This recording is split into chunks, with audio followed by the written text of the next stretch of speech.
Keyin bitta narsani ko'rib qoldim. Mana bu sportsmenlar mana Saturnmi, Yupitermi o'shani gapiryapti-ku.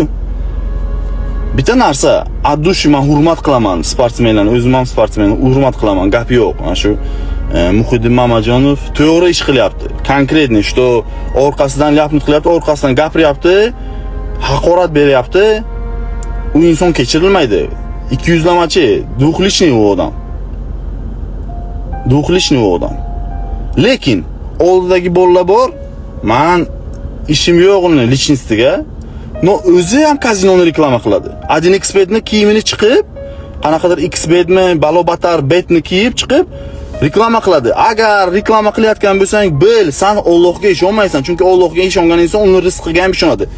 Sen rizqni halol qilib olib bilmaykaning, musulmon nimaga e'tibor berish kerak? Yeyotgan rizqi halol bo'lishi kerak. Men go'shtimni olayotgan go'shtimni so'rayman. Bu qassobi kim tonib bilib, shu rostdan ham namoz o'qiydi, musulmonmi deb, keyin olib yeyman o'sha go'shtni. Onasi esa u rizq harom bo'lib yotibdi-ku, naturi. Adinxbetni kiyib reklama qilib bir kishini reklama qilma, qimorni reklama o'zing qilib o'tirib, boshqa kishini reklama qilma deyish bu qanaqa darajada to'g'ri? To'yis qimorni reklama qilgan odam o'zini rizqiga ishonmaydigan odam, o'zimni xatti harakatimdan rizq topyapman degan inson qimorni reklama qiladi.